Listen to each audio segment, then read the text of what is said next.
안녕하세요. 강인선입니다. 대선판에 돌아가는 복잡한 이슈를 재미있게 풀어드리는 정치펀치 시작합니다. 안녕하세요. 배성규입니다. 이 대선이 가까워오면서 각종 논란이 연일 가열되고 있는데요. 김건희 씨의 이 발언, 이 녹취록 공개 논란에 이어서 이번에는 이재명 후보의 형수 욕설 파일이 또 공개되고 있습니다. 여기에 이어서 선관위의 인사 파문까지 이어지면서 매일매일 시끄러운 상황입니다.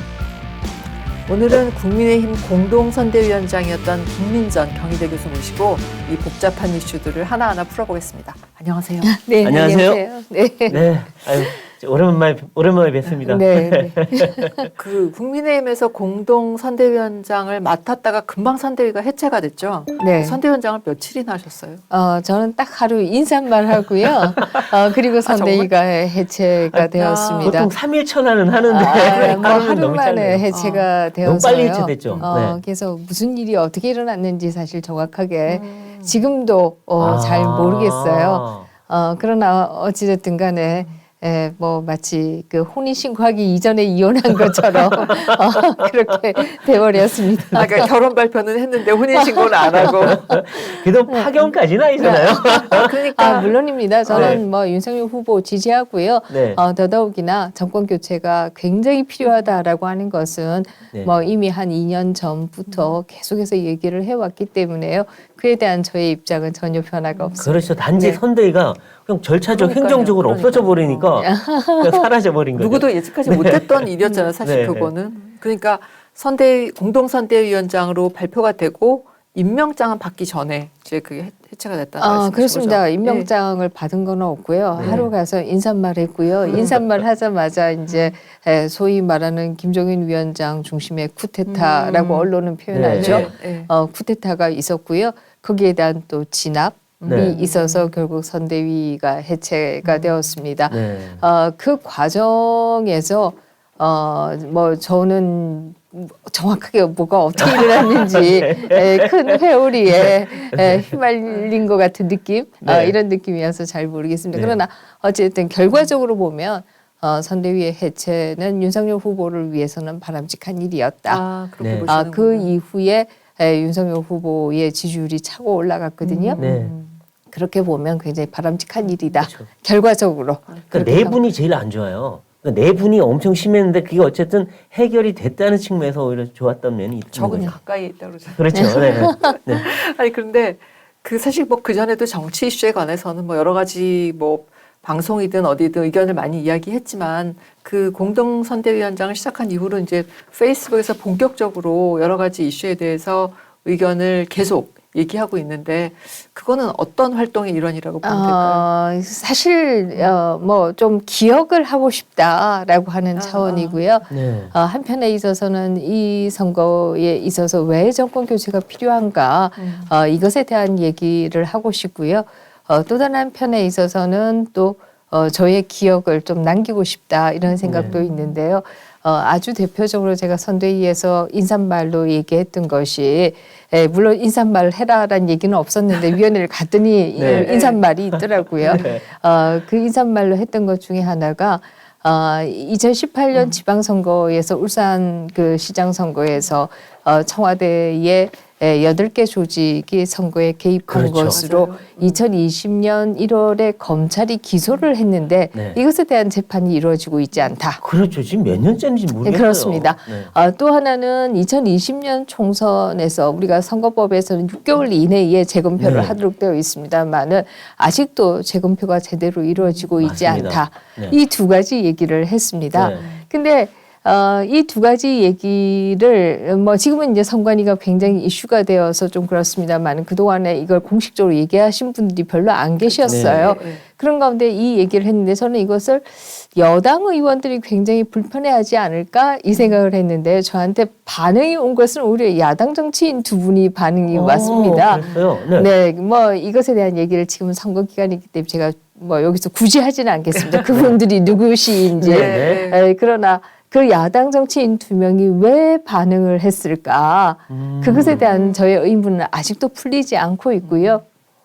그런 소리 하지 말라는 반응이었나요? 그렇습니다. 아, 그래서 이상하네요. 선거가 끝나고 난 이후에 이에 대한 답을 얻기 위해서 네. 이것을 좀 기억에 남겨야 되겠다라는 아. 차원에서 사실 그랬구나. 페이스북을 시작했습니다. 아, 그렇군요. 근데 그 이제 공동 선대위원장에 지명되고 나서 했던 얘기 중에 이제 그 이대남 그 파문이 있었는데 결국 학교에서 가르치는 얘기를 하면서 그 20대들한테 너무 기회가 없다. 근데 특히 20대 남자들은 군대 가기 전에 술 먹고 갔다 와서 적응하느라고 그러니까 성적이 안 나온다. 네, 그 얘기를 그렇습니다. 해서 이제 네. 20대 남자들을 모두 적으로 모는 약간 그런 발언이라고 해서 엄청나게 시끄러웠는데 저는 그것도 맥락을 좀 설명해 주시죠. 네, 그것도 저는 언젠가는 조금 더 밝혀질 필요가 있지 않을까 네. 이렇게 생각하는데요. 사실 뭐 수리 포인트가 아니라 군대 때문에 남성들은 굉장히 힘들다라고 하는 네. 것이 포인트였다 이렇게 얘기 드릴 수 있고요. 물론 여성들의 경우에는 여성들 나름대로 특히 이제 고학년이 되면 남자가 스펙이다 이 얘기를 굉장히 많이 합니다. 취업에서 여성들이 상대적으로 그 역차별 당한다, 뭐 차별 당한다. 서로가 힘들어할 네, 때는 네, 서로가 맞습니다. 서로. 그 네. 얘기를 하고 있고요. 남성들은 남성대로 왜 여자 학교에도 법전이 있고 예를 들면 또 뭐 의전도 여자 학교에만 있고 뭐 이런 식으로 해서 여자들한테 기회가 더 있다. 네. 뿐만 아니라 우리는 군대 갔다 오고 어쩌고 이러다 보면 학점 관리도 잘 안 되고 이렇다. 네. 뭐 이제 이런 양쪽의 불만을 다 얘기하는 게 저의 네. 진이었는데 네. 술이라고 하는 그 포인트만 딱 따진 부분이 저는 한편에 있어서는 제가 조금 더 정치적으로 훈련된 정제된 언어를 사용하지 못한 것에 대한 안타까움이 제 네. 스스로 반성하게 되고요. 네. 또 다른 한편에 있어서는 그것도 뭐 차후에는 왜 그것을 가지고 네. 특정인이 하필이면 또 그 두 가지의 얘기에 대해서 그 불편함을 내세웠던 정치인이 또 그것을 같이 타고 있었어요. 그래서 그에 대해서도 언젠가는 좀 밝혀져야 되는 것이 네. 아니냐 이런 생각을 하고 있습니다. 네. 최근에 그 CNN과 뉴욕타임즈에서 한국에서 여성 혐오가 맞아요. 정치 이 대선 국면에서 나타난다. 네. 이 얘기를 지적하고 있는데요. 저는 이것이 한편에 있어서는 20대 남성들은 남성대로 아우성, 네. 또 20대 여성들의 최근에 자살률이 굉장히 올라가고 아하. 있는 거 아실 네. 거예요. 특히 이제 자살 시도자의 30%라든가요. 이게 20대 여성이다. 이런 아유, 얘기가 있습니다. 그렇군요. 그만큼 여성들은 지금 말하지 않고 죽어가고 뭐 이건 좀 과도한 표현일 수 네, 있는데 라고 얘기할 수 있고 남성들은 남성들대로 지금 화가 나 있는 상황이다. 네. 근데 저는 이 국면이 서로 20대 남성과 여성 간에 있어서의 문제가 아니라 네. 오히려 기성세대가 잘못한 것인데 왜 이 양자 간의 네, 남녀의 맞아요. 문제로 네. 이걸 가져가는가 네. 이것에 대한 안타까움이 있는 것이 저의 진의인데 네. 뭐 저의 잘못된 표현으로 네. 정제되지 못한 표현과로 인해서 조금 이 논의의 방향이 좀 잘못한 부분에 대해서는 저의 책임이 크다 이렇게 생각합니다. 알겠습니다.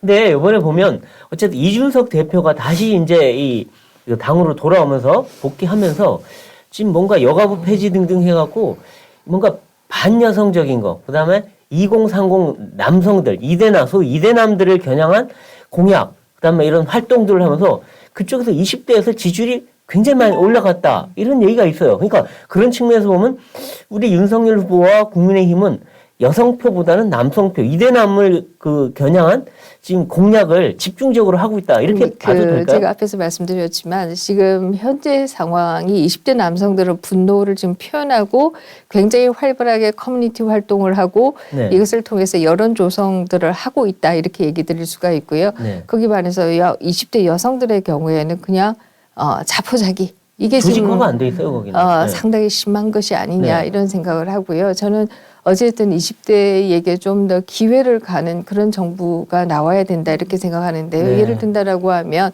문재인 정부에서 400조의 적자가 났습니다. 네. 그러면 이 400조는 누구의 몫이 되는 것이냐? 결국 20대가 20대 갚아야 네, 그렇죠. 20대의 등골을 빼는 것이다. 맞아요. 그럼 그것에 대해서 분노를 해야지 왜 내부에서 남녀 간의 분노를 하는가. 네. 기회가 적으니까 거기에 네. 서로 이제 그 기회 문에 들어가기 위해 싸우게 뭐 되는 그런 건데. 것이 저의 문제의식이다. 이렇게 말씀드리고 싶고요. 네. 그러나 어쨌든 간에 저는 여가부 폐지는 또 다른 이슈이다. 이런 그렇죠, 생각을 그렇죠. 하는데요. 여가부 폐지의 경우에는 저도 찬성을 하는 이유 중에 몇 가지 여가부가 굉장히 잘못한 부분들이 네. 있고 이에 대한 책임을 져야 한다. 이런 생각을 하는데요. 첫 번째로 얘기한다라고 하면 이것은 여성들 가운데에도 찬성이 많습니다. 많은 이유는 여가부가 여성을 위해서 그야말로 없다는. 활동을 하는 것이 아니라 여성 운동가들을 위해서 활동하는 것이 맞습니다. 아니냐. 맞아요. 예. 여성 운동가들의 ATM이 아니냐. 이렇게까지 지금 20대가 네, 얘기를 하고 있는 네, 상황입니다. 그렇다라고 한다면 여가부도 뭐 스스로 책임지고 반성할 부분이 분명히 있는 그렇죠, 있죠. 것이다. 네. 더더욱이나 20대 여성들 가운데에서 특히 이제 봉사활동을 굉장히 많이 한 세대이고요. 이 20대 여성들이 가장 뭐 아프게 생각하는 분들 중에 한 분이 위안부 할머니들이다 이렇게 네. 얘기할 수 있는데 이 위안부 할머니들을 오히려 이용한 것으로 보이는 분들에게 오히려 재정적으로 지원을 하고 맞아요. 그에 대해서 맞아요. 책임도 묻지 않고 네. 뭐 이런 것들도 역시 여가부가 저는 분명히 문제가 있었던 것이다 이런 생각을 합니다. 또 나아가서 본다라고 하면 최근에 이재명 후보 캠프에 정책을 개발하겠다라고 해서 선관위가 중앙지검에 고발을 한 관건 선거에 가까운 네, 거죠, 그렇습니다. 지금. 그런 사건들도 네. 있었어요. 이런 것들을 총체적으로 본다라고 하면 저는 뭐 여성가족부의 문제는 네. 분명히 있는 것이고 이에 대한 책임도 물을 필요가 있다 이런 생각을 하고요. 그러나 또 다른 편에서 본다라고 하면 여가부의 해체라고 하는 게 그 기능이 몽창 다 없어지는 거다 이런 것은 아니거든요. 아니죠. 네, 아니죠. 그렇기 때문에 저는 또 이 특히 이제 관료 사회에서도 잘못할 때는 책임을 지는 일들이 발생한다라고 하는 것이 좀 선례가 만들어질 필요도 있다 이런 생각을 합니다. 네. 그리고 근데 그거에 대한 약간 대안에 대한 설명은 좀 추가로 있었어야 된다고 생각해요. 없애는 게 능사가 아니면 그럼 그걸 어떻게 개선 확대 뭔가 바꾸려면 그거에 대한 대안 없이 그냥 없앤다라는 얘기만 하니까 일단 과격하게 선거 느껴지죠. 국면이니까 폐지가 이제 전면에 나온 것이다 이렇게 얘기할 수 있을 것이고요. 그러나 뭐 선거에 승리하고 난 이후에 인수위가 꾸려지거나 한다라고 하면 이에 대한 그때 구체적인 가서, 네. 대안들 행정 조직의 개편이 있을 수밖에 없잖아요. 그렇겠죠. 그렇기 그때는. 때문에 그에 대한 구체적인 대안들도 만들어지지 않겠느냐 이렇게 네. 생각합니다. 이번에 보면 반여성 이게 이제 그 좀 이슈가 됐다고 하는데 사실은 여당에서도 이게 분명히 있어요 지금. 네 그렇습니다. 더불어민주당에서 지금 계속하는 게 김건희 씨 공격만 네, 하루에도 네. 10대건씩 해요. 그러니까 뭔가 이 윤 후보의 부인을 공격해서 이득을 보겠다는데 물론 김건희 씨가 좀 부적절한 말을 한 것도 있긴 있어요. 근데 대부분이 사적인 대화였고 그다음에 뭐 시실콜콜한 것까지 다 그 싸잡아서 공격을 하다 보니까 이건 여성에 대한 혐오 아니냐 네. 이런 비판도 있죠. 저 뭐 동의합니다. 전 뭐 이번 선거의 그 특징들이 몇 가지 잡힌다라고 보이는데요. 그 가운데에는 두 후보가 모두가 다 아웃사이드 내지는 비주류다라고 네. 하는 게 첫 번째 특징으로 잡을 수 있고요. 두 번째는 두 후보가 모두가 소위 마이크로 타겟팅이라고 하죠. 따박따박 전략이라고 얘기하는 뭐 그런 선거 운동을 하고 네, 네. 있다라고 하는 것도 특징이고 또 한편에 있어서는 이 커뮤니티들의 영향이 이 온라인상의 네. 커뮤니티 영향이나 혹은 또 유튜브의 영향이 굉장히 커졌다라고 네. 하는 것도 또 하나의 특징이다 이렇게 얘기할 수 있고요. 또 하나 이제 잡자면 저는 이것이 이번 선거 전체적인 코드 중에 하나가 반여성이다. 네. 뭐 여성 혐오까지 얘기는 하지 않겠습니다만은 네. 반여성이다 이렇게 보는데요. 대표적으로 저는 여성을 비하하는 그 한자짜리 언어를 이 정도로 많이 들었던 선거가 있었던가. 네. 특히 그것도 또 메이저 대선 후보의 입을 통해서 물론 과거에 뭐 녹음된 것들입니다만은 네. 그러나 그런 얘기를 그렇게 많이 들어본 적이 없다. 네. 이것만 해도 반여성이 아니냐 이런 생각을 네. 하고요. 더더욱이나 지금 말씀하신 것처럼 여당의 그동안의 선거 네거티브의 핵심이 김건희 대표였다라고 네. 한다면 그것도 뭐 유용업소의 접대부위원이 어쩌니 참. 이거야말로 반여성 아니냐. 네. 실제 그렇다라고 해도 그런 말을 하면 안 되는 것이고 네. 근데 전혀 뭐 증거도 없고 네. 뭐 그런 건데 근거도 임에도 없는데 불구하고 마치 그냥 계속 재생산하고 벽화까지 그렸으니까. 아니 여성들에게 가장 분노할 얘기가 너 술집 여자야 이러면 그게 제일 분노하는 얘기 그렇죠. 아니겠어요? 인격 모독이죠. 근데 네. 예, 집은 누가 다니나요? 네. 아니 그런 식의 선거 운동을 했다라고 하는 것도 네. 바로 반여성 코드다 이렇게 네. 생각하고요. 또 뭐 이제 보수 진영으로 온다라고 하면 지금 현재 보수 진영에서 일각에서는 빨갱이만큼 딱지 붙이는 나쁜 용어로 페미냐라는 그렇죠. 말을 그렇죠. 쓰고 있더라고요. 네, 저는 맞아요. 이것도 음. 물론 페미니즘의 의미가 우리 때랑 지금이랑 또 다르죠. 많이 네. 변화한 것도 사실이지만 특히 이제 뭐 아들, 딸 다 낳아서 키우고 여성 호르몬도 거의 없는 여성들을 향해서도 페미라고 하는 딱지를 붙이는 네. 것은 이것도 또 반여성이다. 이런 그런 생각을 좀, 합니다. 네. 사실 저는 그때 그 뉴욕 타임즈에서 이제 그 이번 한국 그 반여성적인 선거에 대한 그 보도를 보고 굉장히 재미있게 봤는데 관심을 가지고 봤는데 정작 우리나라에서는 그거에 대해서 큰 관심을 보이지 않고 슬쩍 지나가더라고요. 그래서 스스로 보지 못하는 네. 그런 문제다 그런 생각들이 네, 많이 그렇죠. 들었어요. 네. 근데 이번에 보니까 이 김건희 씨 파문이 처음에는 정말 어마어마한 태풍이 될 거로 생각했는데 막상 MBC 보도 난 이후에 보면 우리 2030들은 뭐 김건희 씨가 뭐 특별히 잘못했냐 이런 반응도 있고 에이 별것도 아닌데 뭘 그래 라는 반응도 있어서 오히려 플러스 마이너스로 보면 그렇게 큰 마이너스가 아니지 않나라는 생각도 하는데 어떻게 평가하세요? 네, 저도 그렇게 생각합니다. 이 진중근 교수는 MBC가 나라는 못 구했지만 윤석열 후보는 구했다. 뭐 이런 표현을 썼던데요. 저도 거기에 상당히 동의하고요. 네. 만약에 여권이 김건희 씨에 대해서 공격을 전혀 하지 않은 상황이고 네. 아무런 선입견이나 이런 것이 없는 상황에서 그걸 들었다라고 하면 오히려 이건 좀 영부인으로서 좀 그렇죠. 적절치 않은 적절한가 발언들이 있죠. 이런 네. 생각을 했을 네. 가능성이 있어요. 그런데 너무나 지나친 공격을 했다가 들으니까 너무 정상적인 거예요. 그래서 저는 그 지나친 공격에 대한 역풍이다. 이렇게 생각을 오히려. 합니다. 네. 사람들은 어마어마한 걸 기대하고 있었죠. 그렇죠. 뭔가 그런 네. 게 그렇죠. 네. 폭탄이 터지는 줄 알았는데 아무 일 없었어요. 수리탄도 안 돼요. 지금 그쵸, 이게 그쵸. 핵폭탄이 아니라. 예. 근데 지금 김건희 씨가 오늘 아침에 보니까 이제 사진 촬영하는 장면이 있더라고요. 맞아요. 그래서 네. 이제 조만간 그럼 그동안의 치거를 이제 중단하고 이제 정말 공개석상에 나오느냐 아니냐 이걸 갖고 이제 뭐 화제도 되고 하던데 어떻게 보세요? 조만간 나올 걸로 보이십니까? 저도 그렇게 봅니다. 구정 근처에서 혹은 또 구정 직후쯤이나 공식 선거 운동이 시작되기 전에는 아마 등장하지 않겠는가 네. 이런 생각을 하고요. 사실 굳이 숨어 있어야 될 이유가 없는 거 아니냐 이제 이런 네. 여론이 처음에 소위 이제 사과문을 발표할 때만 해도 특히 이제 일부 이력서에 허위 가장이 네. 있었다라고 하는 것이 있을 때만 해도 선거운동 기간에 나오기가 쉽지 않겠다 이런 네. 얘기들이 있었습니다만은 그러나 너무나 지나친 공격에 거기에 대한 오히려 역풍이 불면서 그러면서 오히려 지금 자유로워졌죠, 오히려 오히려.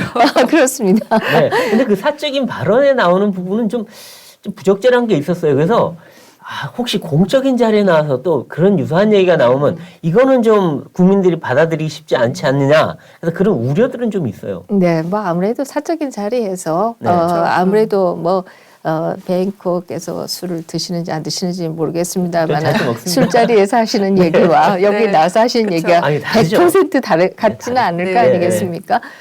그렇게 본다라고 하면 사적으로 하는 얘기와 그리고 공적으로 하는 얘기에 있어서는 네. 차이는 좀 있지 않겠는가 이런 생각을 하고요. 네. 아마 이제 그 나온 얘기 가운데 가장 부적절하다라고 지적할 수 있는 얘기는 그 부분이 되겠죠. 안희정 씨에 대한 네, 얘기, 그렇죠. 얘기. 얘기할 수 있겠지만 또 그 포인트가 가만히 들어보면 안희정 씨의 피해자에 대한 얘기가 아니라 안희정 본인에 대한 얘기이지요. 네. 그야말로 이번 대선에서 어떻게 보면은 문재인 이후에 가장 촉망받는 정치인이었다. 거기서부터 그렇죠. 한순간에 미끄러지는 그렇죠. 그 상황. 거기에 아마 조금 더 포인트가 있는 것이 네. 아니냐. 이렇게 네. 들어보면 또 많은 부분이 그렇게도 보인다. 네. 더더욱이나 문재인 정부에 들어와서 굉장히 특징적인 것 중에 하나가 이상하게도 우연이겠습니다만은 문재인 대통령과 경쟁했던 분들이 다 이런저런 이유로 그러네요. 낙마를 네, 했습니다. 맞아요. 그렇죠. 정치적으로 혹은 또 뭐 인생에 있어서 비운들을 겪었어요. 그렇죠. 네. 그래서 뭐 이 예외 없이 그렇게 되다 보니까 또 이게 이제 또 다른 시각에서도 보이기도 네네. 하고 정치적으로 해석되는 측면. 네, 다 우연입니다만은 네. 뭐 그런 것들로 인해서 김건희 씨의 해석에 또 일부 동조하는 모습들도 나오고 있는 것이 사실인데요. 그러나 그 발언 자체는 잘한 발언이다 이렇게 얘기하기는 어렵죠. 그렇죠. 맞습니다. 분명히 피해자에 대해서는 유감을 표명도 하고 있고요. 후보 본인도 그 유감을 표명하지 않았습니까? 네. 네. 근데 김건희 씨 같은 경우는 이제 그 7시간 통화 그리고 뭐 기자회견 등등을 통해서 사실 그 자신의 발언, 태도 이런 게 대중적으로 어떤 거는 되고 어떤 건 안 되고를 이미 좀 이렇게 체크를 많이 해본 상황이 된 거 아닌가요, 이제는? 이제 안 하려 해도 안 할 수가 없는 그러니까요. 상황이죠. 예, 뭐 예, 다 그러니까 본인이 사인으로 살아왔던 때랑 이제 공인의 삶을 살아야 할 때는 너무 다르니까 아마 다 봐야 되지 않을까 싶은데, 근데 김건희 씨나 또 윤 후보 관련해서 오늘도 또 계속 공격을 하던데 이 여권에서 무속. 네, 네. 무슨 스님 만났다, 무슨 법사를 법사, 만났다, 예. 뭐 무슨 점쟁이를 만났다 하도 얘기가 나오니까 어떻습니까? 이거는 뭐 정말로 그런 건가요? 뭐 아무래도 이번 선거는 네거티브가 역대 아마 최고로 그렇죠. 강한 그렇죠. 선거가 이상은 아닌가. 없었던 것 같아요. 네. 그야말로 뭐 진흙밭 네. 트로 완전히 구르고 있는 네. 선거다 이렇게 얘기할 수 있고요. 그렇기 때문에 이제 어떻게 보면 여권에서는 더 이상 줄리니 주얼리니 이게 이제 안 통하니까 무속으로 옮겨간 것이다 그렇죠. 이렇게 박근혜 얘기할 수 대통령 있어요. 때 그거 최순실을 연상시키자는 거겠죠. 네. 뭐 그렇게 얘기할 수 있고요. 그러나 또 뭐 지금 얘기되고 있는 여러 종파들이나 거기에도 또 뭐 양쪽에 다 그야말로 저쪽도 양다리를 있어요. 저쪽도 네, 분명히 하고 역술인이 있는 있더라고요. 네. 모습들을 보고 있으면 네. 뭐 그런 공격이 얼마나 먹히겠는가 하는 생각도 들고요. 아마 가장 점을 많이 보는 직종 중에 하나가 선거에 맞아요. 나오는 정치인들이에요. 후보들이 아니실까 하는 생각이 불확실하니까. 들고 또 뭐 이제 과거의 고시 난인들의 네. 경우에도 그러하고 아무래도 이제 이게 뭐 되는지 안 되는지 불안하니까 네, 네. 그런 부분이 있고 이게 이제 겹치다 보니까 이런 얘기들이 나오는 것이다 이렇게 네. 얘기할 수 있지만 그러나 뭐 이재명 후보 본인도 본인의 사주가 좋다는 둥 사주가 좋은 날로 뭐 네. 날짜를 받았다는 맞아요. 둥 그렇죠. 네. 뭐 이런 얘기를 계속 하시지 않았습니까? 그렇다라고 보면 이것도 내로남불이다라는 네. 생각이 들죠. 근데 이 윤석열 후보가 구술을 하다 보니까 아무래도 뭐 산에도 많이 올라가고 그러잖아요. 그래서 고시 공부하러. 고시 그러면 공부하면, 스님들을 만나게 되긴 해요. 그런데 스님들한테 조언을 받고 있는데 그게 역술이냐? 꼭 그렇지는 않는 측면도 있어요. 마음의 위안을 얻기 위해서. 사실 뭐 불교도 그렇고 뭐 무속, 역술이랑 좀 분위기가 다르지만 네. 국민한 생활에 이렇게 굉장히 깊이 들어와 있잖아요. 들어와 있죠. 네, 그래서 네. 이제 뭐 그런 류의 일들이 끊이지 않는 것 같습니다. 네, 네. 그리고 이제 지금 이 선관위 논란이 또 커지고 있는데 지금 뭐 조혜주 중앙선관위 이 상임위원을 연임시키려다가 결국은 이제 선관위에서 최초의 뭐 항명 사태까지 나왔고 결국 무산이 되긴 했는데 아니 문 대통령은 도대체 이게 말이 되는 건가 하는 생각이 들 정도로 중앙선관위까지 정치 집단화 시키고 있는데 너무 심한 거 아닌가요? 네, 그렇습니다. 사실 뭐 조혜주 상임위원장이 임명될 때부터 논란이 있었죠. 그렇죠. 그야말로 캠프 출신으로 네. 가는 것이 바람직하냐 네. 이런 논란들이 있었고 더더욱이나 2020년 총선의 경우에는 과거의 선관위의 모습과 다른 모습들이 달랐죠. 분명히 있었습니다. 맞아요. 야당권 다 금지.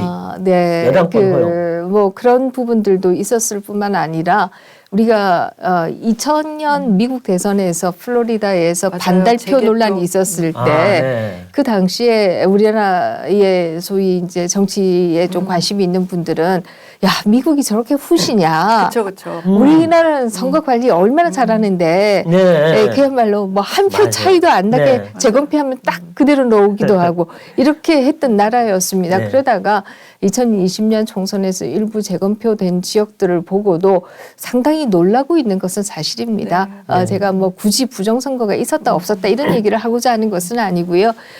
첫 번째 놀란 것은 그 이제 재검표를 하기 위해서 점거 보존을 하지 않았습니까? 네, 투표함을 맞습니다. 그 당시에 이미 이제 무슨 특정한 그 빵 회사의 상자에 투표지가 맞아요. 네. 대거 들어있고 구멍이 숭숭 뚫려 있는 박스 이런 것들 우리가 과거 선관위에서 전혀 생각하지 못했던 거예요. 네. 저는 이것만 해도 너무 놀라운 일이다. 네. 이게 뭐 부정이다 아니다를 떠나서 왜 이렇게 허술하죠. 관리가. 네, 이렇게 되었는가. 네. 이거 이해하기 굉장히 어렵다라고 네, 네. 하는 것이고 그렇다라고 하면 무엇이 잘못되어서 이렇게 되었는지에 대한 저는 진상조사도 있고 했어야 된다라고 네. 생각합니다.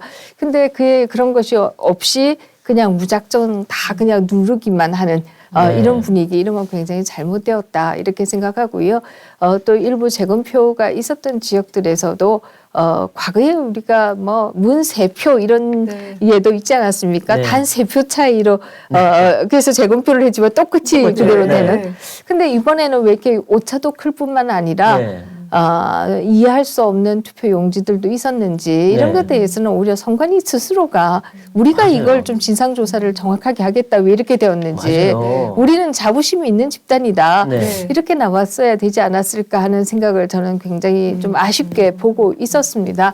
근데 어쨌든 이번에 조혜주 상임위원장의 연임, 뭐 연임은 이제 비상임으로 가는 거였습니다만은 이것에 대해서 2,900명 선관위 직원들이 다 반대하고 나섰다. 그렇죠. 이것은 저는 정말 다행한 일이다. 그렇죠. 이렇게 맞아요. 생각을 합니다. 저희도 이제 저도 선관위 자문위원인데 아, 그 자문위원 회의를 그 12월 말에 한 번 했어요. 근데 그때 자문위원들이 얼마나 비판을 많이 하는지 선관위에서 쩔쩔맬 정도였어요. 그러니까 본인들도 알고 있어. 이거 뭔가 좀 우리 조직이 뭔가 좀 예전 것 같지 않다는 걸 느낌을 알면서도 외부 자문위원들이 비판하니까 나중에 굉장히 힘들어하긴 하더라고요. 근데 볼 때 정말로 선관위가 예전만큼의 그 공정성, 중립성, 관리 능력 이런 게 전반적으로 좀 이 정권 들어와서 떨어져 버렸다. 그 원인이 뭘까 생각해 보면 결국 인사의 편향성 아닌가 그렇겠죠. 이런 생각이 네, 네. 들어요. 지금 보면 야당에서 지명한 사람 한 명도 없어요. 다 대통령, 그다음에 대법원장 아니면 여당에서 한 사람들이거든요. 그러니까 이러다 보니까 이 중립성을 지키기가 힘들어지는 거 아닌가 네, 싶어요. 뭐 그 말씀에 동의하고요. 저는 뭐 시당초 선관위의 그 위원 그 선임 방법도 좀 바꿔야 된다 이런 네. 생각을 하고요. 미국 같으면 5대5이거든요. 미국은 네. 바이파티전 뭐 네. 이렇게 해서 네. 초당적 이러면 다 5대5예요. 네. 근데 우리는 대통령목, 뭐 사법, 법원목 뭐 이렇게 하니까 네. 결과적으로 항상 여당이 유리한 그렇죠. 이런 네. 형태가 나오는데 그런 부분에 있어서는 오히려 5대5가 더 바람직한 것이 아니냐 이런 네. 생각도 하게 되고요. 또 다른 한편에 있어서는 뭐 지금 선관위 얘기를 했습니다만은 결국 사법부의 문제도 네. 심각해요, 우리가 지금. 간과할 수가 없다라는 생각을 하죠. 앞에서 얘기했던 재판이 왜 안 이루어지느냐. 네. 또 왜 재검표 안 하느냐. 네. 이건 다 사법부의 문제이거든요. 네. 그래서 소위 우리가 그 민주주의는 왜 무너지느냐 이 책에서도 얘기하는 것 중에 하나가 결국 심판이 매수당하면 민주주의가 그렇죠. 무너진다 그렇죠. 이런 얘기를 하지 않습니까? 근데 뭐 굳이 제가 매수까지 표현을 안 하겠습니다만은 그러나 왜 이렇게 재판을 안 하느냐 네. 이런 건 분명히 굉장히 큰 문제다. 이 문제죠. 뭐 검찰의 기소가 100% 정확하다고 우리가 얘기하는 건 아니잖아요. 재판을 통해서 그게 맞는지 아닌지 확인이 돼야 되는 거잖아요. 그렇죠. 그런데 뭐 아예 재판을 안 한다라고 하는 것도 굉장히 큰 문제이고 더더욱이나 그 이재명 후보와도 연관되어 있습니다만은 우리가 재판 거래 이런 건 상상도 못했던 그러니까요. 일이잖아요. 네. 특히 그것도 대법원에서 네. 이런 일이 지금은 의혹입니다만은 네. 이런 의혹이 나온다라고 하는 것도 저는 한국 민주주의의 후퇴의 한 징조이다 이렇게 보고요. 또 우리가 뭐 이 상김 시절에만 해도 의원을 꿔주기도 하고 또 뭐 선거법에 걸린 의원들은 여당으로 당적으로 바꾸기도 하고 네. 이런 일이 있었습니다만은 적어도 포스트 상김 시대에는 그런 경우들을 제가 네. 별로 기억을 못해요. 그런데 돈을 받기로 하고 당적을 바꾸는 일이 성남시 의회에서 발생하고 이런 그렇죠. 것들도 저는 한국 민주주의에 대해서 전체적으로 한번 검증을 해야 되는 단계에 지금 와 있다라는 그럴 때가 된 생각을 거죠. 합니다. 네. 자, 그럼 우리 이제 홍준표 의원 얘기로 좀 넘어가 볼까요? 그 최근에 이제 그 윤석열 후보하고 홍준표 의원하고 비공개 회동을 했는데 그 자리에서 홍준표 의원이 뭔가 그 특정인에 대한 공천 얘기를 해서 결국 이제 그 원팀이 된다는 그게 깨졌잖아요. 어떻게 보십니까? 저는 뭐 역대 선거에서 당내 경선에서 진 후보가 계속해서 ong덩이가 덜썩덜썩하는 경우를 사실 못 봤어요. 네. 그런데 이번에는 이상하게 계속 ong덩이가 좀 덜썩덜썩. 특히 이제 MBC에서 녹취를 뭐 방송한다 이러니까 또 그렇죠. 덜썩덜썩하는 네. 모습 뭐 이런 것들을 보면서 왜 이러실까 네. 하는 안타까운 마음이 사실 좀 있었고요. 네. 두 번째는 특히 이제 당내 경선에서 진 후보가 도움을 줄 때에도 그 대가로 무엇을 달라 이런 것을 한 예를 기억을 못 그렇죠. 합니다. 네. 그런 면에서도 저는 그런 얘기가 나오는 것 자체가 좀 네. 부적절하다 이런 생각을 하게 되고요. 세 번째로 얘기하고 싶은 것은 저는 결국 당내 경선의 룰이 잘못된 것이 네. 홍 의원님이 본인이 지나치게 국민의 지지를 많이 받는다라고 조금 착각하시는 것이 아닌가 하는 생각이 들어요. 당내 경선에서 5대5로 하게 되어 있고 특히 이제 3차에서는 역선택은 배제하기로 원래 룰을 네. 합의하지 않았습니까? 근데 결과적으로는 역선택을 배제하지 않았고 이 때문에 역선택이 대거 밀려 들어오면서 본인이 마치 엄청나게 국민의 지지를 받는 것을 조금 착각하신 것이 아닌가 이런 생각이 들어서 저는 근본 원인은 그런 룰을 만든 사람들의 문제가 굉장히 크다라는 생각을 합니다. 물론 이제 당내 경선을 진행하는 쪽에서는 좀 더 한 후보가 압도적으로 승리하는 것보다는 네. 좀 더 막상막하가 되는 것이 더 관심을 끌겠다 뭐 이렇게 선의로 해석하고 했는지는 모르겠습니다만은 그러나 경선 룰을 잘못 만들면서 지나치게 역선택을 끌어들였다. 이것은 차후에라도 이런 부분에 대해서 또 검증들이 좀 있어야 된다라는 생각이. 네. 근데 어쨌든 지금 이제 홍준표 의원께서 탈당시켜주면 좋겠다 이런 맞아요. 얘기까지 하면서 네. 상당히 이 이번 뭔가 이 합의가 결렬되고 뭔가 막후에서 나온 얘기가 뒤로 흘러나온 것에 대해서 기분 나빠하는 측면이 보이는데 이게 어쨌든 홍 의원의 도움이 지금 필요한 거 아니겠습니까? 지금 윤 후보께서도 그러면 어떤 게 뭔가 다시 한번 이 홍 의원을 잡을 수 있는 어떤 뭐 수단이 있는지 아니면 이걸로 그냥 완전히 결별이 되는 것인지 좀 궁금해요. 글쎄요, 뭐 정치라고 하는 것은 가능성의 예술이라고 그렇죠. 하니까 어떻게 될지 모르는 거죠. 또 뭐 알 수는 없습니다만은 저는 홍 의원님께서 마음을 버리고 대범하게 백의종군한다라고 하는 마음으로 도움을 주시는 게 네. 저 같은 사람도 이렇게 정권 교체가 필요하다고 얘기하는데 의원님이야말로 당의 중진이시고 한데 네. 정권 교체를 위해서 나서야 되는 것이 아닌가 하는 생각이 듭니다. 네. 그 이재명 후보 그 얘기 좀 해보면요. 네. 사실 지금 지지율이 뭐 계속 답보 상태잖아요. 그래서 지금 뭐 정말 모든 걸 다 해주겠다는 공약이잖아요. 먹고 사는 문제를 다 해결해주겠다. 예. 근데도 국민들이 움직이지 않고 사실 그 윤석열 후보 쪽에서는 굉장히 악재들이 몇 가지 있었는데 역시 그게 다 그냥 이쪽 이재명 후보 표로는 가지 않거든요. 지금 이 상황은 어떻게 분석을 하세요? 뭐 저는 크게 보면 두 가지 이유가 있다라고 생각하는데요. 첫 번째는 정권 교체가 필요하다라고 하는 게 작년 내내 뭐 55% 정도 네. 되었습니다. 결국 국민들도 뭐 한국 민주주의가 후퇴하고 있다라고 하는 것은 몸으로 느끼실 것이고요. 검찰, 사법부 뭐 하다못해 선관위까지 지금 다 이렇게 논란이 있는 거잖아요. 두 번째는 경제가 이 정부 들어와서 엄청나게 나빠졌다라고 하는 것도 결국 돈은 쓸 대로 정말 원 없이 그렇죠. 돈을 그렇죠. 쓴 네. 거잖아요. 정부 입장에서는. 그러나 결과적으로 그것에 뭐 빚은 누구 몫이 되는 것이냐. 그렇죠. 다 국민 몫이 되는 것이다. 더더욱이나 부동산 정책 잘못 취함에 따라서 가계부채가 다 부동산 정책에서 나오는 거잖아요. 네, 그렇죠. 집을 사느라고 빚지고 뭐 전세 가느라고 집 빚지고 네. 지금 그게 가장 큰 부분이 있거든요. 그렇게 보면 부동산 정책의 실패를 결국 국민들이 지금 빚으로 네. 그것을 뭐 막고 있는 거죠. 그렇죠. 그렇게 가지고 있는 거죠. 네, 얘기할 수밖에 없다라는 생각이 들어서 이런 상황에서 결국 국민들도 정권 심판이 필요하다라고 느끼고 계시는 것이다라는 생각이 첫 번째는 들고요. 두 번째는 이재명 후보의 경쟁력을 얘기할 수밖에 없는데요. 다들 기억하시겠지만 3차 민주당 국민 경선에서 3차 국민 선거인단 투표에서 이낙연 후보가 62%이고 이재명 후보가 28%입니다. 완전히 뒤집혔죠. 네, 그렇습니다. 이게 이제 대장동 건이 나오면서 이렇게 그렇죠. 된 거잖아요. 그래서 이 민주당에 관심을 가지고 투표를 하겠다라고 하시는 분들도 이러면 안 된다.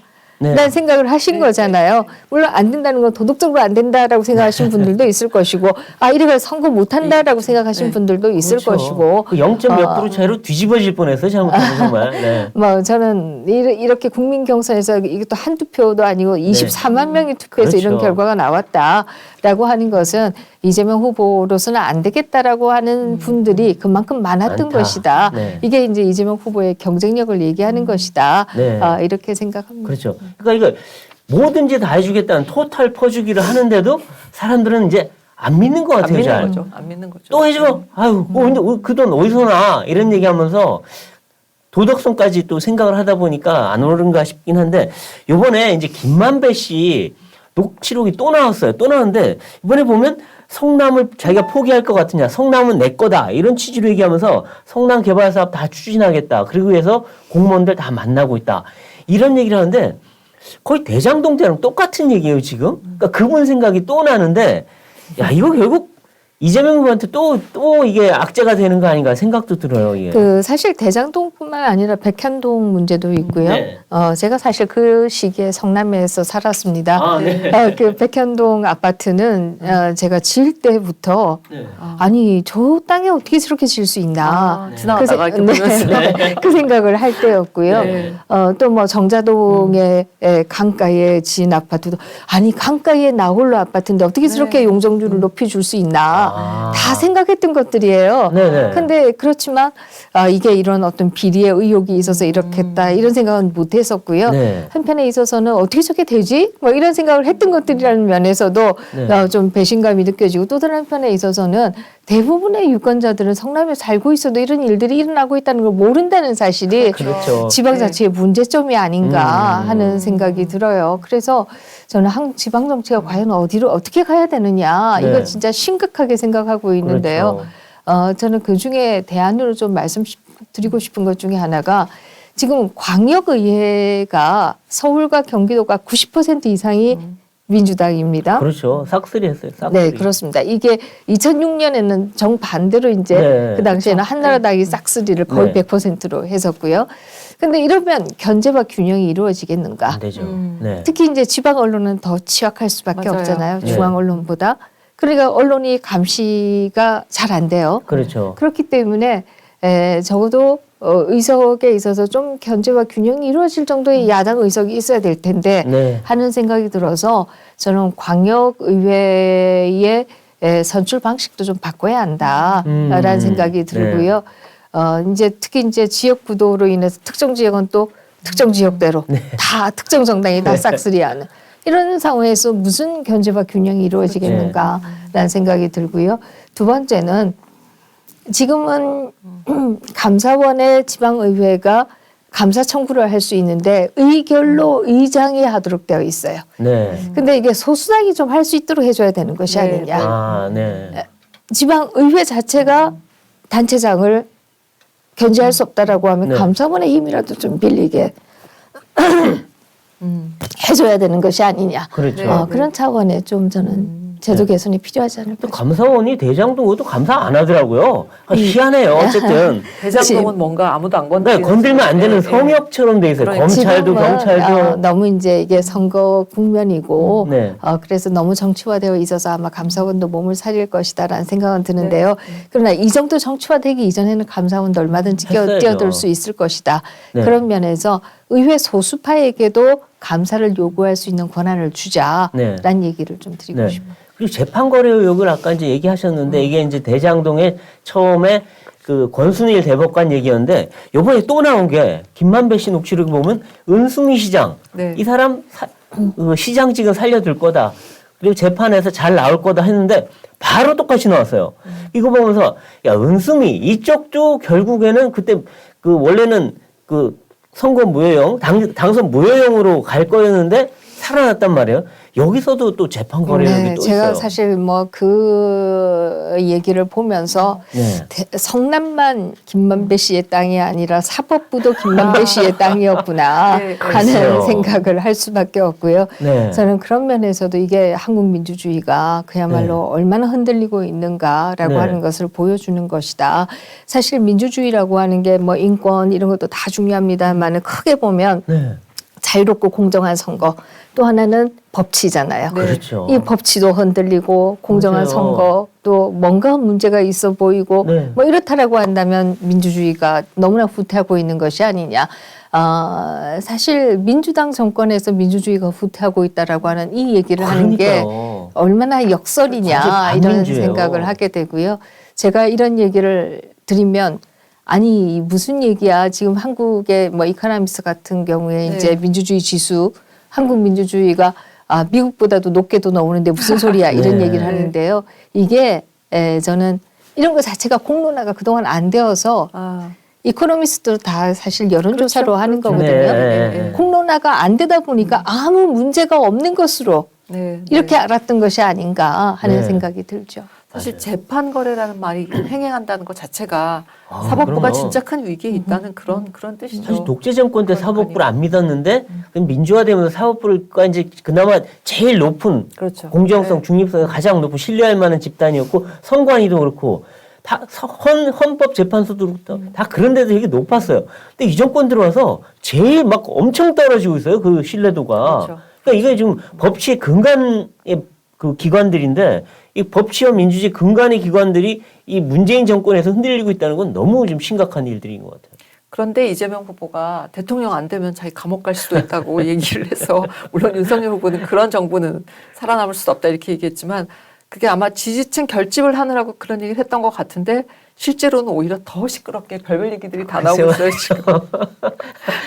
아니, 없는 죄로 가는 게 아니라 지금 현재 있는 의혹만 수사해도 어떨지 모르는데 그 의혹은 수사를 안 해요 또. 뭐 사실 이제 정의라고 하는 게 지연된 정의도 있고 네. 신속한 정의도 있습니다만은 뭐 저는 그렇게 생각합니다. 선거에서 여권이 지게 되면 네. 신속하게 정의가 좀 이루어지고 네. 여권이 이긴다라고 하면 정의는 좀 지연되지만 네. 언젠가는 사필 기정이 아닐까 네. 하는 생각이에요. 네. 자, 이제 좀 이 야권 내 후보 단일화 문제로 한번 가보겠습니다. 이 지금 아마 이번 설 밥상에서 또 가장 사람들이 관심 있어야 할 게 그 현재는 뭐 다 사자 구도로 가고 있지만 야, 이 야권에 윤석열, 안철수 두 사람 간의 단일화가 결국 이루어져야 되는 거 아니냐. 또 정권 교체를 바란 분들 야권 지지층 더한 것 같은데 단일화 과연 이루어지겠습니까? 어떻게 전망하십니까? 뭐 저는 당위론적으로 이루어져야 한다라고 이루어져야 생각하는 한다. 입장이고요. 그것을 위한 신경전 이런 것은 좀 안 했으면 좋겠다. 이런 게 저의 입장입니다. 조금만 이익 하나 갖고 싸우는 그런 네, 거. 뭐 사실 단일화라고 하는 것을 일각에서는 굉장히 좀 비하해서 특히 이제 안철수 후보를 향해서 맨날 단일화냐 뭐 이런 얘기를 네. 하는데요. 사실 단일화라고 하는 건 저는 굉장히 긍정적으로 봐야 된다 이런 생각을 해요. 네. 왜냐라고 하면 2017년 대선에서 문재인 후보가 받은 표가 40%가 조금 넘습니다. 네. 40% 정도가 찬성하고 60%가 반대한 정권이다 이렇게 네. 얘기할 수 있어요. 오히려 단일화를 통해서 더 많은 지지를 받는 정권을 출범시킨다라고 하는 것은 좋은 일이다. 일종의 이제 사전적 연정이죠. 네, 또 2017년 대선에 60%는 사표가 된 거예요. 네. 이렇게 사표가 많은 게 과연 민주주의를 위해서 바람직하냐 네. 이렇게 본다라고 하면 단일화는 결국 더 많은 지지를 받는 정부를 만들기 위한 것이다. 네. 이렇게 얘기하는 것이 좋을 것 같다라는 생각이 들고요. 두 번째로 좀 얘기하고 싶은 것은 단일화의 방법도 크게 보면 DJP 연대가 있고요. 그리고 이제 노무현 정몽준 단일화가 있습니다. 네. 노무현 정몽준 단일화는 물론 여론조사를 하고 DJP는 연합 서로 지도자 간에 논의를 했다. 이것도 그렇죠. 다른 점이지만 정몽준 노무현 단일화는 all or nothing이었어요. 네. 그렇죠. 전부냐 전무냐. 네. 네. 여기는 연립 정권을 7대3, 만든 6대4 거였습니다. 이렇게 갔죠. 네, 네. 그렇습니다. 저는 이 단일화라고 하는 게 all or nothing으로 가는 게 좋은 것이 아니다. 네. 네. 저는 뭐 보다 큰 그야말로 연합을 만드는 것이 중요하다 이런 네. 입장에서 본다라고 하면 오히려 DJP 연대가 더 바람직했다 이런 생각을 합니다. 또 다른 한편에서 말씀을 드린다라고 하면 DJP 연대의 경우에는 사실 이념적인 격차가 굉장히 컸습니다. 컸죠. 그러나 지금 뭐 안철수 후보의 경우에는 중도에 있는 후보이기 때문에 이념적인 격차도 크지 않다. 오늘 조사를 보니까 17개 항목 중에 12개가 똑같대요. 두 후보가. 그러니까 차이가 별로 거의 없는 거죠. 없는 거죠. 예. 네, 네. 거의 없는 거죠. 그런 면에서 보면 훨씬 더 DJP 연대보다는 성공해서 갈 가능성이 크다 이렇게 그렇죠. 생각합니다. 그리고 어떤 거 보니까 안철수 후보가 더 보수적인 것도 있더라고요. 맞아요. 예. 네, 그러니까 어떤 뭐 사회적인 분야나 이런 거에 대해 정의, 법치 이런 쪽 오히려 강하더라고요, 이게. 네. 근데 그 김민정 교수가, 그러니까 국민의힘이 김민정 교수를 공동 선대위원장으로 영입할 때는 그 안철수 교수하고의 오랜 친분, 안철수 네. 교수가 아니죠. 안철수 후보와의 오랜 친분. 그래서 그 훗날 단일화를 생각하고 뭔가 그거의 연결고리를 생각해서 영입했던 거 아니냐라는 해석, 분석이 분분했는데 뭐 저는 그 해석은 전혀 아닌 것 같다라는 생각이고요. 제가 사실 뭐 국민의힘에 이제 제안을 받았을 때 가겠다라고 마음 먹었던 것은 제가 이제 언론을 통해서 윤석열 후보의 출마가 필요하다라는 얘기를 굉장히 많이 했습니다. 물론 제 얘기를 듣고 하신 건 아닐 거예요. 그러나 저는 그 얘기를 굉장히 많이 했습니다.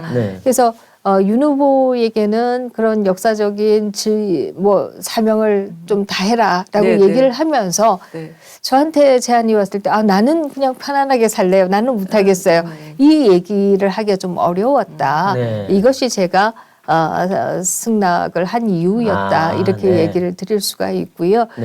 뭐 제가 안철수 후보에 대해서 굉장히 긍정적으로 생각을 하고 있다. 이런 것에 대해서 윤석열 후보는 전혀 몰랐을 것이다. 이렇게 생각을 합니다. 그런 면에서 그런 역할을 생각하시지도 않았을 것이고 또 설사 윤 후보와 안철수 후보 간의 단일화가 이루어진다라고 하더라도 그것은 아주 높은 레벨에서 하는 것이지 저 같은 수준에서 이루어지는 것은 아니다. 근데 메신저 역할을 좀 하실 수도 있잖아요. 안 후보가 아주 평소에도 친했으니까 편하게 말을 전달해 줄 수도 있잖아요. 아니 뭐 그것은 좀 더 높은 수준에서 신뢰를 가지고 하실 수 있는 분들이 하셔야 되는 것이다. 안철수 후보하고 지금도 친하시잖아요. 네, 뭐 친하다라기보다 제가 굉장히 한국에서는 특히 이제 이공계 출신 지도자가 너무 없어요. 그런 면에서도 굉장히 귀하신 분이다 이렇게 생각을 하고요. 특히 이제 한국 정치인들 가운데에서 뭐 이제 안철수 후보가 부족한 부분들도 분명히 있지만 그러나 가지고 있는 장점도 저는 굉장히 많다라고 생각하는데요. 그 가운데는 정말 성실하고 정말 청렴하고 이런 부분에 있어서는 저는 한국 정치가 좀 향후 나갈 방향 아닐까 하는 생각에서도 굉장히 귀하게. 극찬인데요, 이거는. 그러니까요. 근데 윤석열과 안철수의 케미는 어떻게 보세요? 저는 굉장히 캐릭터가 상당히 반대적이다 이렇게 반대라는 표현이 좀 이상한데요. 좀 다르다. 뭐 윤석열 후보는 굉장히 선이 굵다라고 하는 것이고 안철수 후보는 굉장히 섬세하다. 또 정책에 있어서도 굉장히 세밀하게 생각한다. 윤석열 후보는 그보다는 좀 큰 국면만 짚지 세밀한 정책을 막 하시는 부분은 아니시잖아요. 전두환형 지도자를 얘기하셨잖아요. 그런 면에서 서로 보완할 수 있는 부분들이 많이 있다 이런 생각이 들고요. 또 다른 한편에 있어서 이 안철수 후보는 항상 미래로 가는 다리의 역할을 하고자 그 얘기 굉장히 많이 한다라고 얘기를 할 수 있을 것이고 윤석열 후보는 오히려 또 현재에 있어서 더 포커스가 맞춰져 있다. 이런 면에서도 저는 굉장히 보완적이다. 오히려 보완적이어서 더 손을 잡고 다 갈 수 있다. 근데 최근에 보면 안 후보가 아주 계속 원칙적이고 줄기차게 얘기하는 건데 단일화는 없다. 안일화만 있다. 안철수로의 단일화만 있다. 그리고 선거일까지 절대 협상 없다. 뭐 이런 식의 얘기를 계속하는데 물론 전략적으로 이해는 해요. 그런데 끝까지 과연 그럴까? 결국 설 지나면 그 단일화 협상이 시작되는 거 아닌가 싶기도 한데 언제쯤 시작될 것 같아요? 뭐 저는 그건 잘 모르겠습니다. 모르겠지만 저의 바람은 가능한 한 뭐 서로 상처 입히지 않고 네. 플러스 단일화를 했으면 좋겠다라고 하는 게 저의 바람이고요. 네. 그에 대한 걸림돌들도 사실 뭐 상당히 있을 겁니다. 그럼에도 잘 극복하셨으면 좋겠다라는 생각이 들고요. 지금 지지율만 보고 그냥 아슬하게 이기더라도 이겨서 다 먹어야지. 이건 저는 좋은 생각이 아니라고 생각해요. 윤 입장에서 이기더라도 별로 좋은 건 아니다. 아슬아슬하게 네, 이기더라도. 왜냐라고 하면 네. 지금 그 여당의 의석이 국회만 해도 180석에 가깝고요. 그렇죠. 지방의회도 거의 뭐, 70%입니다. 석권이죠. 그렇습니다. 이런 국면이기 때문에 저는 가능한 한 좀 폭넓은 지지를 받으면서 승리하는 것이 40% 얻어갖고 승리해갖고는 국정하기 힘들다. 이렇게 뭐 보는 거죠. 가능한 한 폭넓은 지지로 가는 것이 네. 좋지 않겠는가 하는 생각이죠. 혼자 다 먹어야지라는 전략은 안 좋다. 그렇죠, 그렇죠. 근데 이 와중에 이준석 대표가 지금 어쨌든 이 국민의힘의 선거운동의 방향을 지금 뭐 키를 쥐고 있는데 보면 안철수 후보에 대해서 굉장히 비판적으로 얘기를 해요. 최근에도 보면 말을 굉장히 막 강하게 얘기해서 비판을 하는데 이준석 대표가 결국 단일화의 걸림돌이 될 거다. 뭐 이렇게 생각하는 분들도 있는데 어떻게 보십니까? 뭐 글쎄요. 이제 이준석 대표가 어느 정도의 영향을 미치게 될지는 알 수 없습니다만 저는 역사의 수레바퀴 앞에서는 우리는 다 매소한 개인들이 아닐까 네. 이런 생각을 첫 번째는 하게 되고요. 두 번째로 말씀드리고 싶은 것은 사실 그 55%대의 그 국민의 지지 네. 이걸 우리가 잊지 말아야 한다라는 생각, 정권 교체를 바라는 민심을 잊지 말아야 한다라는 생각이고 세 번째는 어쨌든 안철수 후보가 서울시장 선거에 끝까지 같이 선거 운동을 했습니다. 그렇죠. 그 선거에서 네. 여거다 지금 현재 국민의힘 쪽에서 선거 국면이 어려울 것이라고 생각하고 나서지 않을 때 먼저 나서서 오히려 선거 분위기를 이끌었고 그렇죠. 네. 결국 이제 그 당시에 김종인 위원장의 여러 가지 몽리가 있었지만 그럼에도 끝까지 선거 운동을 같이 해서 이겼다라고 네. 하는 것을 저는 좀 기억을 해야 된다라는 네. 생각이고요. 특히 이제 선거가 끝나고 난 이후에 안철수 후보가 그 당시에 야권의 승리라고 하니까 김종인 위원장이 무슨 건방진 소리야라고 얘기를 했다라고 네. 알려지고 있죠. 야권의 승리는 맞죠. 단일화 했으니까. 근데 그렇게 작은 우리가 그러니까요. 그 태도로 접근한다라고 하면 문재인 정부와 뭐가 다르냐 네. 라는 생각을 합니다. 그래서 네. 조금 더 폭넓게 갔으면 좋겠다라는 네. 생각이죠. 네. 자, 마무리 그러면 질문 네. 하시죠. 네. 뭐 이번 이제 대선 보면 폭로전에 뭐 네거티브에 퍼주기에 뭐 똑같은 정책, 똑같은 네거티브 막 하다 보니까 사람들이 이제 꼴 보기 싫다.